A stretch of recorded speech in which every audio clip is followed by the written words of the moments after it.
Le thème de cette session théologique est chrétien dans la cité. Cela signifierait-il qu'on ne peut pas être chrétien tout seul, ou que si on est chrétien, on doit forcément s'intéresser à la société qui nous entoure et même participer à sa transformation? Oui, je vois mal qu'on puisse être chrétien tout seul, parce que déjà nous recevons la foi des autres, de l'Église, de la tradition. Ce n'est pas nous qui l'inventons, nous la recevons. Évidemment, nous nous l'approprions, mais c'est quand même l'Église, nos parents, des ecclésiastiques, des religieux, la tradition qui nous ont donné cette religion.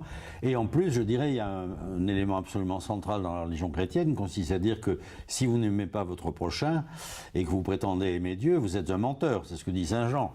Donc il y a un lien absolument étroit entre le fait d'aimer autrui d'une façon ou d'une autre, et il y a 1000 façons d'aimer les autres et d'aimer Dieu.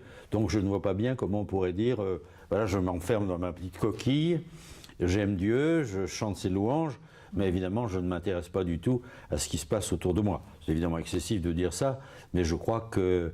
D'ailleurs, on voit aussi que dans la tradition chrétienne, le fait d'être ermite, c'est-à-dire solitaire, n'est pas toujours bien vu, parce que l'ermite peut avoir l'illusion de croire qu'il fait son salut tout seul, alors qu'en réalité il est quand même enraciné sur l'Église et sur Dieu. On pourrait peut-être rapprocher cela aussi de ce que vous disiez tout à l'heure, à savoir que si on a des convictions, il faut aussi agir. On ne peut pas avoir des convictions dans sa chambre et rester inactif face Oui. à l'injustice, par exemple. Ça me paraît clair. Maintenant, le problème, c'est qu'il n'y a pas de modèle, si vous voulez. L'engagement politique peut être important pour quelqu'un, mais enfin, on peut s'occuper de tout petits enfants à la maternelle et y consacrer sa vie, ce qui n'est pas un geste tellement politique, et en même temps, c'est une conviction qu'il est tout à fait essentiel que les nouvelles générations soient éduquées, soient formées, que ces enfants soient éveillés à la vie.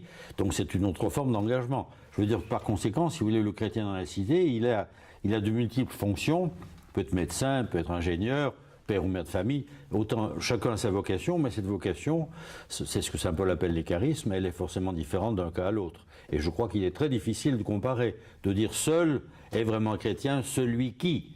On peut être carmélite et un très mauvais chrétien, et puis on peut être un chrétien bien engagé qui travaille au service des plus pauvres, sans nécessairement aller à la messe tous les matins, mais on est au service de son prochain. C'est un des paradoxes, je crois, quand même, de la foi chrétienne.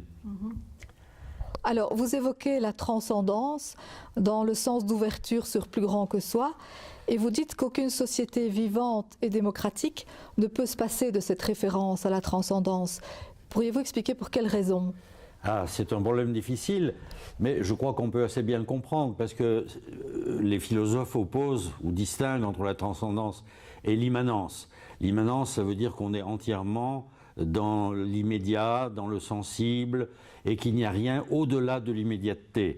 On voit bien que c'est pas possible. Je veux dire, l'art, par exemple, nous montre que, évidemment, vous voyez des couleurs sur un tableau, mais si vous voyez un Rembrandt ou un Rubens, vous voyez bien qu'il vous projette au-delà du tableau, qu'il vous représente un univers invisible. La musique, c'est des sons, mais en même temps, quand on entend du Chopin, on se met à rêver, on pense à un au-delà. Et je dirais, ça, c'est des formes peut-être bénignes, mais tout de même très réelles de la transcendance. La transcendance, c'est plutôt ce qui nous ouvre à autrui, ce qui nous sort de notre enfermement sur nous-mêmes. Alors, dans ce sens-là, je ne vois pas bien comment une société, à moins d'être totalitaire, ou une société de fourmis, serait sans aucune espèce de transcendance.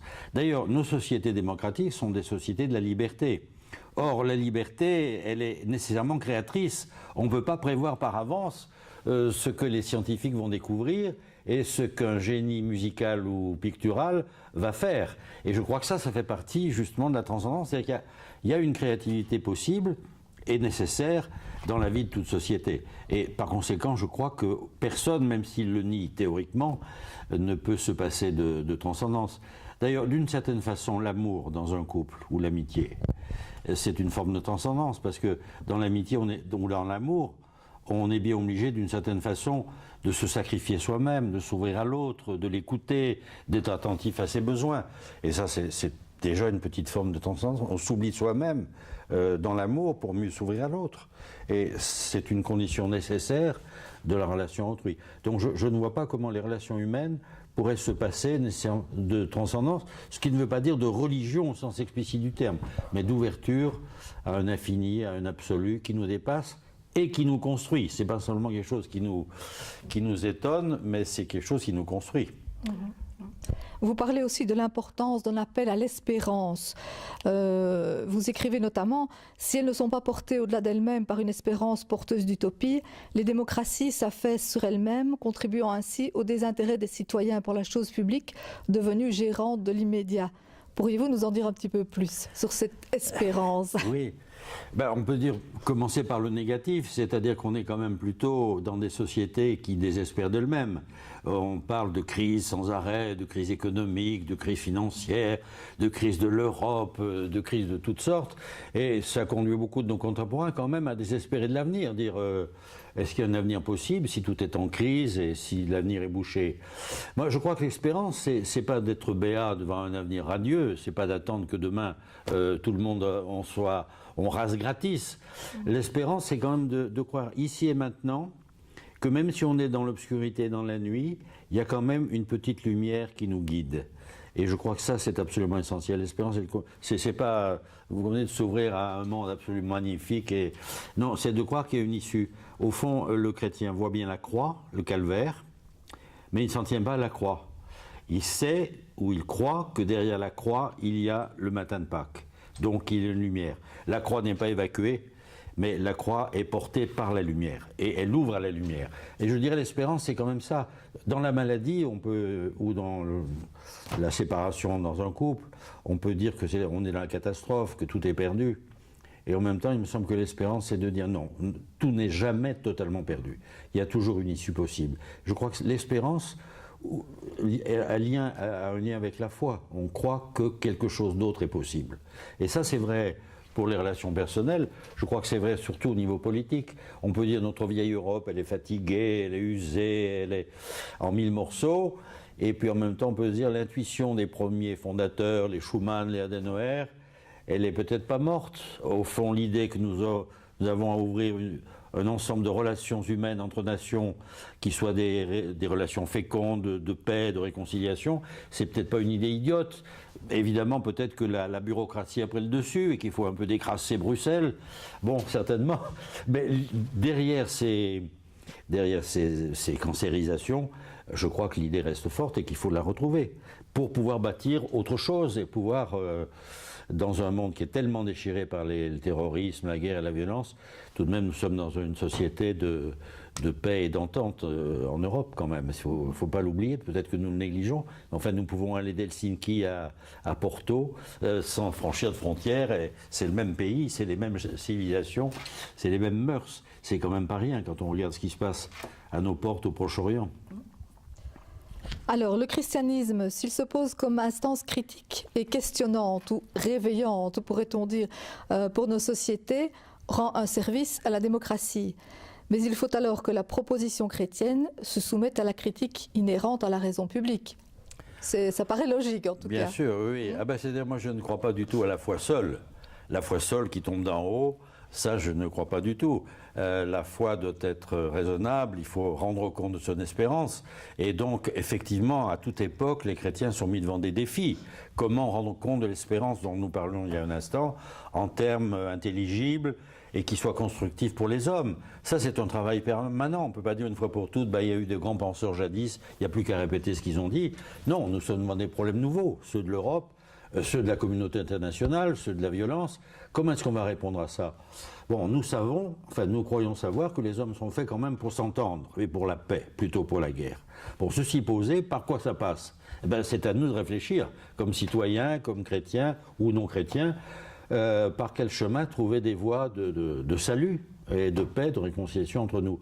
Donc la foi nous provoque nos libertés à trouver les moyens d'aller de l'avant et construire un monde qui soit un peu moins effroyable que celui qu'on peut connaître. Mm-hmm. Mais alors c'est une chose de fonder ses choix politiques ou son engagement citoyen sur sa foi en Dieu, c'en est une autre de placer les lois religieuses au-dessus des lois civiles. Ah bien entendu. Non, mais le citoyen est d'abord un citoyen de cette cité humaine et nous avons obéir aux lois. Seulement en même temps, nous pouvons soupçonner que les lois des hommes ne sont pas toujours parfaitement justes et même qu'elles peuvent être iniques.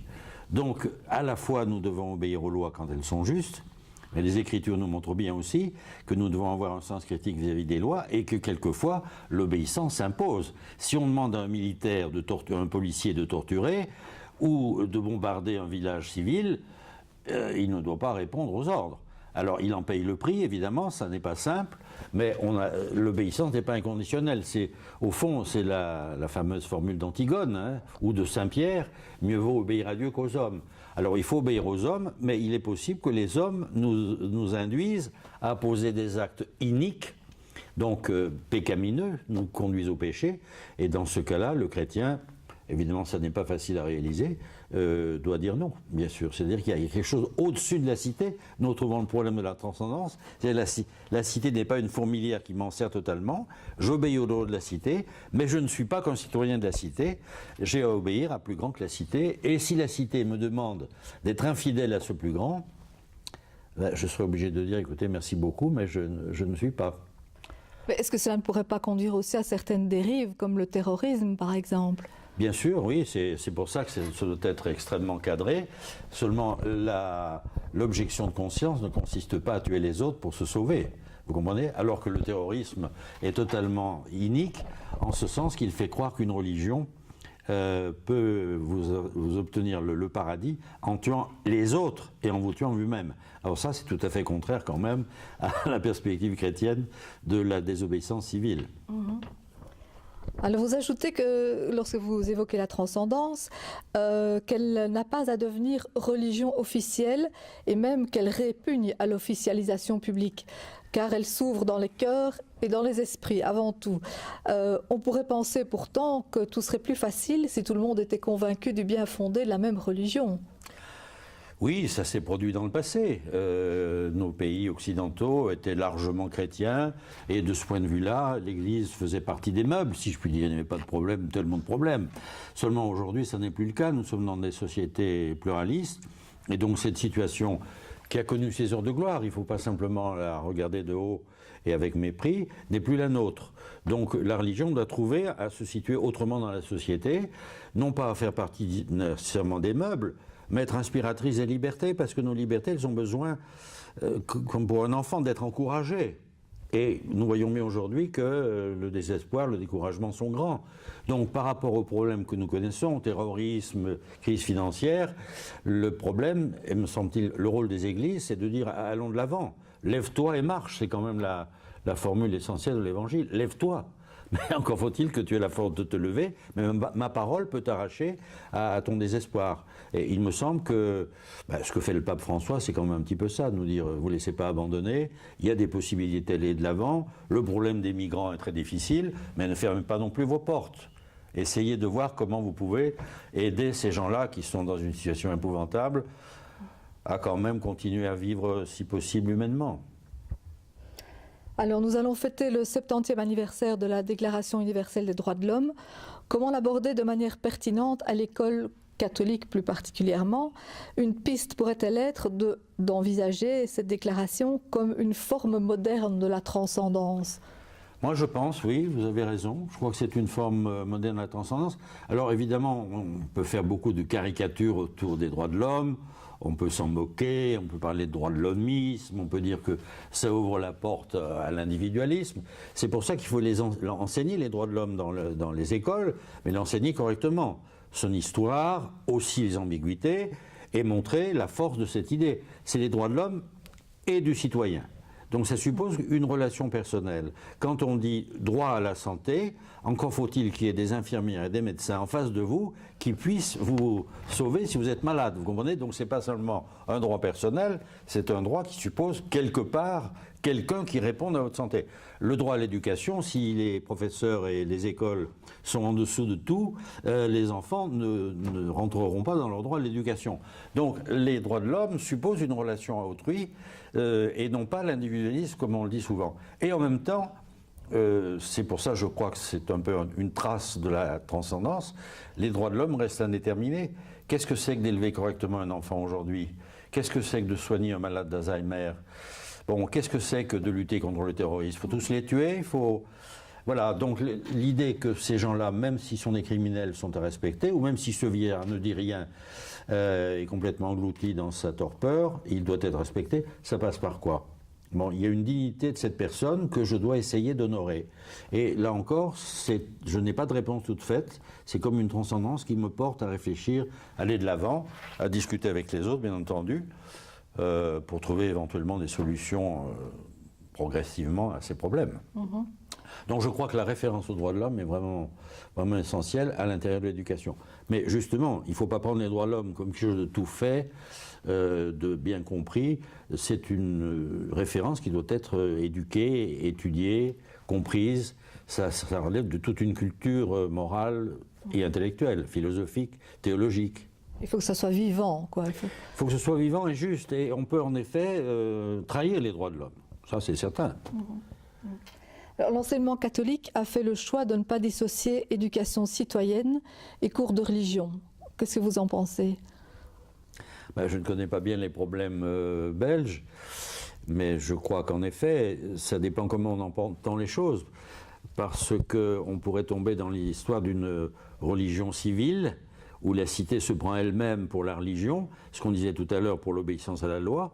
Or, je crois que la foi chrétienne nous dit bien sûr que nous sommes des citoyens de Belgique ou de l'Europe, mais nous sommes aussi citoyens des cieux. Et donc nous ne sommes pas enfermés dans notre citoyenneté de Belges ou d'Européens. Nous sommes en même temps citoyens des cieux. Et donc il y a une relation difficile et je crois féconde finalement entre notre appartenance civique et notre appartenance religieuse, qui ne se confondent pas toutes les deux, mais qui doivent jouer l'une par rapport à l'autre. Qu'est-ce que ça voudrait dire de citoyens des cieux s'il n'y aura pas de citoyenneté ici ? Et inversement, notre citoyenneté ici ne prend sens que quand nous travaillons à l'avènement d'une justice qui n'est pas de ce monde. Alors on pourrait se dire, la transcendance, c'est pas mon truc, je sais pas trop ce que c'est, ça ne me concerne pas. Mais vous évoquez tout à l'heure le cas d'un professeur dans sa classe. Vous dites, un prof qui a le sens de la transcendance, c'est celui, tout simplement, qui va aider celui qui en a le plus besoin, sans oublier les autres. Mais c'est une sorte d'attention vers celui qui a le plus besoin. Ben oui, si le professeur était purement immanentiste, si je puis dire, il s'occuperait des meilleurs. Le prof de maths, il aime bien l'effort en maths et il est tenté de ne s'occuper que de cela. Moi, j'ai su qu'il y a le sens de l'homme. Nous retrouvons les droits de l'homme. Il sait que le dernier de la classe, le pauvre type qui parle mal français, qui est mal habillé, etc., qui est moqué par les autres, celui-là, il a une égale dignité avec le premier de la classe.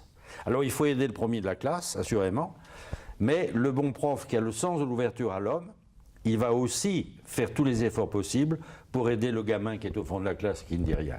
Moi, je dirais c'est ça le sens de la transcendance, c'est ce qui nous mobilise pour ne pas nous enfermer dans le meilleur, dans le plus beau, dans le plus intelligent, mais nous ouvrir à respecter tout homme, même le plus démuni, et peut-être même surtout le plus démuni. Donc, comme M. Jourdain qui faisait de la prose sans le savoir, finalement, nous sommes peut-être très nombreux à être dans la transcendance sans le savoir. Parce que la transcendance fait partie de la réalité humaine. On ne peut pas y échapper. Heureusement, c'est ce qui nous pousse à vivre et à aimer, à entreprendre et à aller de l'avant. Okay. Merci. Je vous en prie, merci.